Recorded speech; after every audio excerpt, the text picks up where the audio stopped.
These are the iFlight Skyviz Goggles.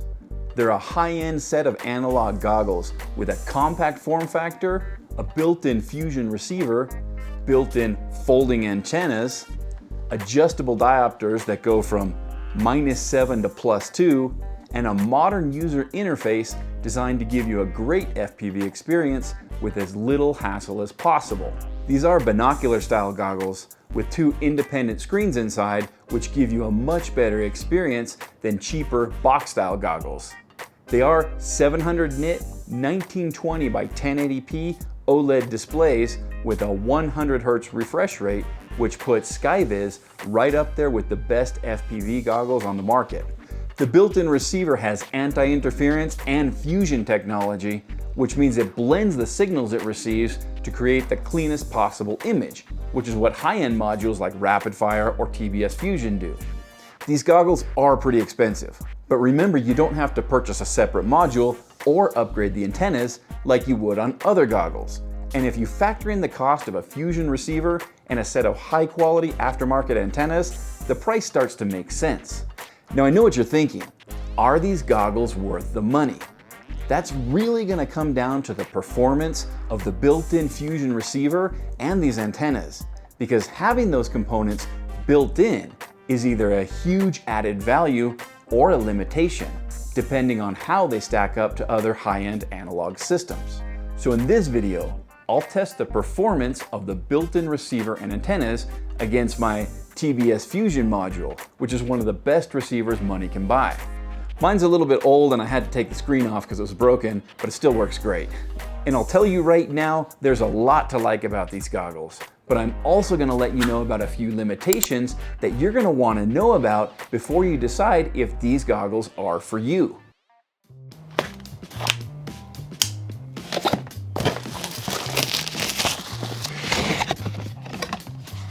The goggles come in a clamshell zipper case. The case feels high quality and keep the goggles protected.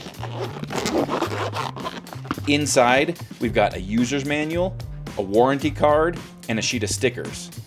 The included head strap is nice and thick. The only reason you'd upgrade it would be if you wanted to head mount your battery. There's a power cable with an XT60 on one end and a DC4530 barrel connector on the other end. More on that in just a second.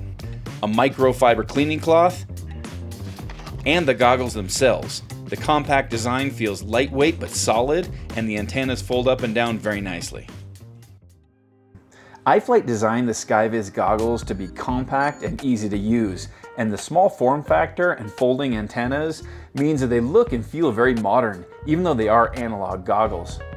And built-in antennas like this can be a huge advantage because you don't have to attach and remove them every time you throw them in a backpack. Just look at how much space they take up in my flight bag compared to my DJI V2s running a Fusion receiver. These are linear, omnidirectional antennas, which means you'll still get good reception even when you fly behind yourself.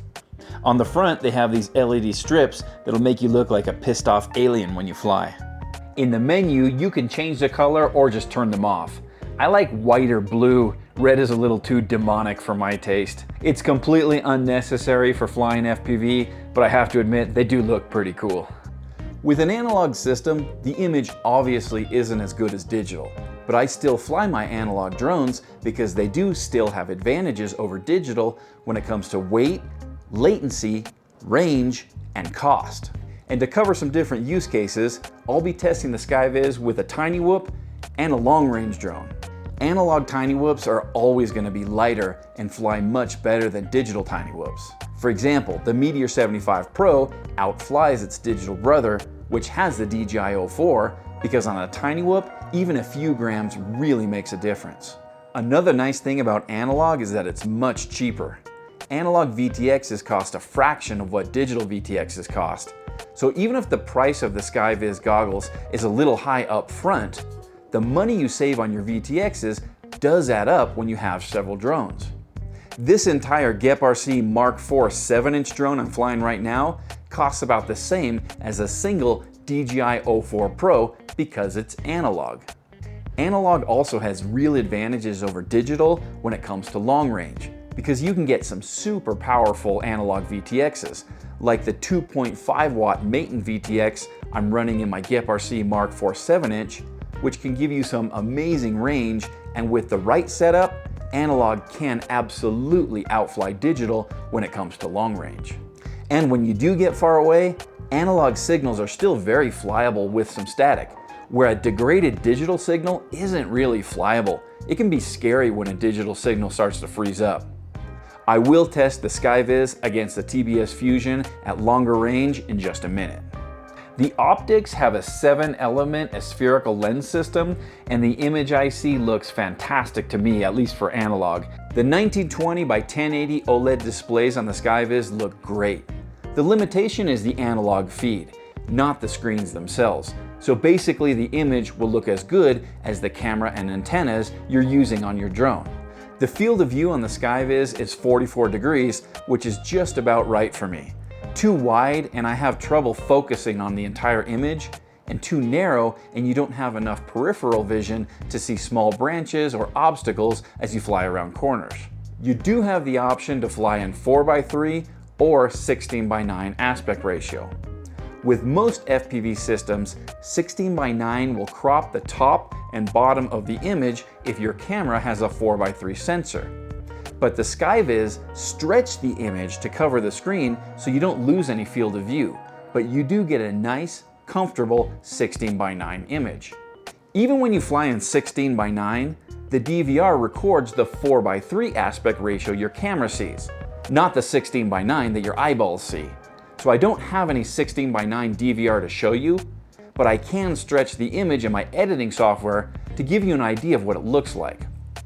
Here's a view of the actual screens so you can see for yourself. Notice the field of view and how the image is stretched. I prefer to fly in 4:3 aspect ratio because it's hard for me to get the corners of a 16:9 image in focus. I'll tell you more about that in just a second. The DVR records AVI files with an MP4 codec. If you use Windows, you're good to go. But if you use a Mac, you might have to download VLC or another media player to play back your DVR files. The DVR records in 720 by 480 resolution at 30 frames per second. As you can see in this sample footage, the DVR looks great. It's as good as analog gets. Although, since the refresh rate of the screens is 100 Hz, it would be nice if we could record at least 60 frames per second, especially for pilots who want to use an external digital receiver. So maybe they can add that in a firmware update. On top of the goggles, we have a record button. You can set them to record automatically, which is what I usually do, otherwise I'll forget to hit record. But the disadvantage of doing that is that they'll be recording all the time they're powered up, like when you're changing batteries or setting up your drone or whatever. On this side, we have a 5-way rocker button for navigating the menus and a back button. After playing with the menus for a few minutes, it becomes very natural to change channels or find the settings you need quickly. On the left side, we have a port for mounting an aftermarket analog receiver. This does require an optional $10 adapter board, but it's nice to have a solution like this so if you do want to use another analog module, you don't lose that sleek design. On the bottom side, we have a 3.5mm AV jack for that external analog module. There is a micro HDMI port, which you can use with an external digital module like Walksnail or HD0. There isn't any obvious way to mount an external video receiver. I'm sure someone will come up with a 3D print, or you could just use Velcro sticky tape. On the other side, we have a headphone jack and a power button. It is a DJI style power button where you short press and then long press to turn the goggles on and off.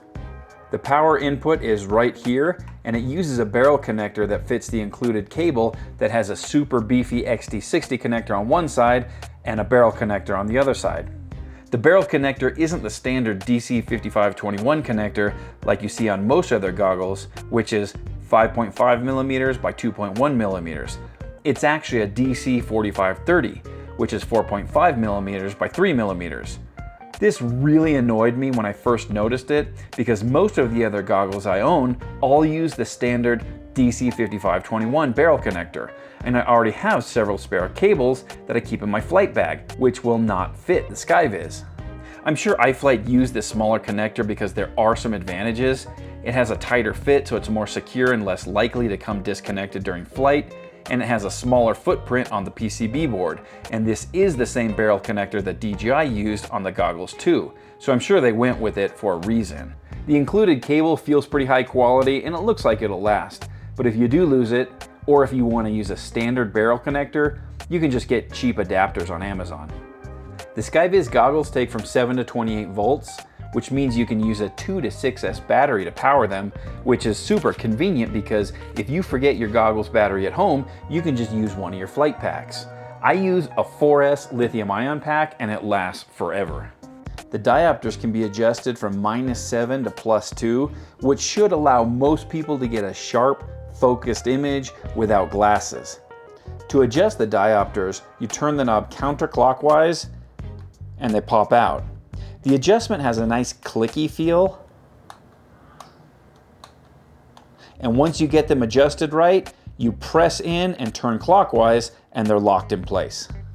To adjust interpupillary distance, or how far apart your eyes are, you move these knobs closer together or farther apart. There is a fair amount of resistance when you move them, which I really like because it means they won't move when your goggles get bumped around in your flight bag. The menus include focus charts, which will really help you get that image in focus quickly. Inside the goggles, we have an air intake right here to vent out hot air. The fan level can be adjusted in the menus and it does seem to do a pretty good job. These goggles do heat up with use, but I've never had any problems defogging my lenses or with the goggles or DVR overheating, even flying in hot weather. The SD card is situated over the right lens, which is an odd choice, and it's a little bit difficult to remove without tweezers because when I use my fat fingers, it feels like I'm going to touch the lenses or damage the foam. Notice that the foam does have an indentation for the SD card. As far as fitment goes, the Skyviz goggles come with a very plush face pad, which feels awesome. It's a soft rubbery material and it feels great, and they do look like they're going to be super comfortable. But unfortunately, they don't fit my face perfectly. I do feel some pressure on my nose and I get a little bit of light leak on the sides and at the bottom. When it comes to fitment, comfort is really subjective and you may have a different experience. Skyzone solved this problem years ago by including 2 different face plates with their goggles to accommodate different face shapes. I wish iFlight had done something like this to increase the chance that you would get a comfortable fit. I did ask iFlight if they plan to sell different foams for these goggles, and as of now, they do not. Okay, for this test, I'm required to have a spotter. So Nelly, say hi to the 12,000 guys and 3 ladies that follow this channel. Here's what we're doing. We have the Goggles V2 with the TBS Fusion receiver. I am using 2 omnidirectional antennas to make it fair with the Skyviz goggles. And we're gonna go fly down to that mountaintop down there, which is about 1.5 kilometers maximum, which is the distance that my spotter can see. So we're within drone rules where we live. All right, you guys, now it's time for the moment of truth. Let's see how well the Skyviz hold up against a top-of-the-line analog receiver when it comes to range and penetration. For this test, I'm flying the GEP-RC Mark IV 7-inch with a 2.5 watt Maton VTX and a true RC antenna. Now after a while, Nelly got tired of holding those heavy DJI Goggles V2, so I had to replace her with a stump. They were at the same height and pointed in the same direction as the Skyviz goggles. She was a real trooper for acting as spotter for these flights, because I am using the new iFlight 21700 5000 milliamp 6S lithium-ion packs, so I flew over 16 minutes, even flying in these challenging conditions. We're over 12,000 feet in elevation, we've got very high winds, and I'm constantly flying up and down these mountains, which does eat up your battery. I'm sure I could easily hit 18 or even 20 minutes if I were going for endurance, or if I were willing to charge my batteries a little bit higher and discharge them a little bit lower, but I do like to take care of my batteries because they are expensive. What I love about flying these 21700 cells over 18650s is that they deliver the amps so much better, so you can have the benefits of lithium ion when it comes to range and flight times, but you've got the power if you need it. I will be doing a video on these new iFlight 21700 lithium-ion packs on the channel, so stay tuned for that. I know you real long-range guys are going to say that 1.5 kilometers isn't really long range, and you're right, but this is as far as I can go in a YouTube video without breaking any drone laws, and it should be enough to give you guys an idea of how well the Skyviz holds up against the TBS Fusion module. Also keep in mind that I would normally be flying patch antennas for long range, but these Skyviz are limited to omnidirectional antennas, so that's what I'm running on both goggles. Even though these antennas are built in, I discovered by accident that you can remove them. They pull right out, and it looks like they're using some sort of UFL connector I haven't seen before. I did ask iFlight if they plan to release any patch antennas for these goggles, and they said they don't plan to, at least not as of the making of this video. But the way the built-in antennas are designed, they definitely could make some patch antennas for the Skyviz if they wanted to. Alright, now let's do a penetration test. Where I'm flying, there's a lot of pine forests that have been planted for timber, which is perfect for a penetration test because I can fly right on the edge and behind those trees to really put these Fusion modules to the test. If you're looking for a set of goggles for flying tiny whoops, freestyle, or racing, keep in mind you'll probably never need to fly to a distant mountain or behind a forest like this, but I hope this test will be a useful reference for you so you can see what the Skyviz are capable of. What do you guys think of the performance of the built-in Fusion receiver in the Skyviz goggles? From what I can see, the Skyviz is doing very well against the TBS Fusion. The signal breaks up differently, but Skyviz is definitely holding its own. Alright you guys, now it's time for my conclusions. And remember in the introduction, I told you guys there are a few things you need to know about before deciding if these goggles are for you? This is that part. First of all, they don't fit my face perfectly. You might have a different experience, and to be fair, every digital goggles I've used in the past haven't fit very well either, and I've always had to buy aftermarket foams. They could have solved this problem by including different faceplates like Skyzone does, or at least offering different foams for purchase. Hopefully someone will come out with different foams for these, and since they do have Velcro on the plastic shell, you could experiment with aftermarket foams for other goggles. Fortunately, I've got loads of goggle foams, and I found some foams that were made for the DJI Goggles V2 that fit great. These foams are super plush, and they make you feel like you're wearing a teddy bear on your face, and I get no light leak at all, and I can focus the image much better even when I fly 16:9 because there's just a tiny bit more space between my eyeballs and the screens. Let me know in the comments how the Skyviz fit you and your face shape. Another thing is that the DVR only records 30 frames per second and it records AVI files. I asked iFlight support if it's possible to record an MP4, maybe with a firmware update, and they said no. I have to save the files on my computer and convert them, but that sounds like a pain. Fortunately, there is plenty of free software out there to play back or edit AVI files. These are all pretty minor issues, and assuming none of them are deal breakers for you, there is a lot to like about these goggles. The screens on the Skyviz look great, and the FPV experience is very good. 1080p OLED screens with a 100 Hz refresh rate is more than you need for analog, but you have that extra resolution to run an external digital model, and it puts the Skyviz in the premium category. I also like how they stretch the 4:3 image into 16:9. I think it's a nicer experience, and it makes you feel like you're in a movie theater. After using these goggles for a while, I've really started to like the foldable antennas because they go into my flight bag so much easier. They take up less space, and I can be up and flying faster since I don't have to mess around with installing antennas or fiddling with an external module every time I fly. I also really like the simplified, modern menu system on these goggles. It's faster and easier to navigate than others I've used.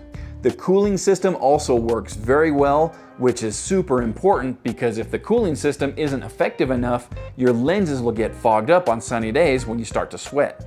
And most importantly, the performance of the Fusion receiver in these goggles is very, very good, and it's on par with the gold standard TBS Fusion receiver. The same goes for the built-in omnidirectional antennas. Even with high quality omnidirectional antennas on my TBS Fusion, the Skyviz held up very well and even outperformed them under some circumstances. If you're flying tiny whoops, racing, or flying freestyle, the built-in receiver and antennas will serve you very well. But I do think true long-range pilots will want the option to install their own patch antennas. All right, you guys, now let's talk about the price. At the price they're asking for these, there is a lot of competition out there. But remember, the price includes a high-end Fusion receiver and built-in antennas, and with a lot of other goggles, you might have to buy your own receiver and antennas, and when you factor in the cost of a rapid fire or a TBS Fusion and a set of high-quality antennas, the price is a lot more reasonable. What do you guys think about these goggles? Is the asking price reasonable given the built-in receiver and antennas? Would you buy these or something else? Let me know in the comments. I want to hear what you think. All right, that'll do it for this one. Thanks for watching, and I'll see you in the next one.